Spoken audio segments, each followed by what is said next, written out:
పాత రంగారెడ్డి జిల్లాలో మైనార్టీ గురుకుల పాఠశాలలో పెద్ద ఎత్తున అమ్మాయిలు ఇక్కడ స్పోర్ట్స్ కండక్ట్ చేస్తున్నందుకు చాలా చాలా సంతోషం. అదే మాదిరిగా మా జిల్లా మేడ్చల్ జిల్లా వాళ్ళు అక్కడ రంగారెడ్డి జిల్లా అందరు కలిసి పెద్ద ఎత్తున మా టీచర్లు కానీ మా ఆర్డీఓ కానీ మా స్టూడెంట్స్ కానీ ఇక్కడ పెద్ద ఎత్తున ఇప్పుడే మా పెద్దల గౌరవనీయులు మా చీఫ్ విప్ మహేందర్ రెడ్డి అన్న గారు కూడా వచ్చి ఇనాగ్రల్ చేసిపోయింది. ఏది ఏమైనా ఈరోజు భారతదేశంలో ఆదర్శంగా ఒక తెలంగాణలో ఒక ఆదర్శ రాష్ట్రం తయారు చేసింది మన కేసీఆర్. ఎందుకంటే అంతకుముందు 200 150 గురుకుల పాఠశాలలు ఉండేవి.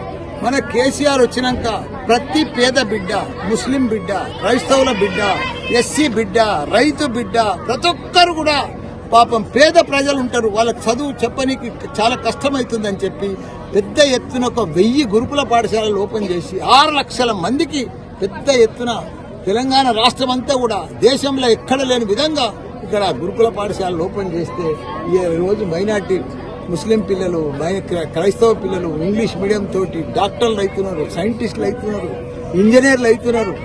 ఈ సీఎంలు ఉంటారు, ఎవరు పదవి ఉంటే వాళ్ళు ఉంటారు, వస్తారు, పోతారు. కానీ తలపెట్టిండు మన కేసీఆర్. పేద పిల్లల కోసం ఆలోచన చేసిండు కేసీఆర్.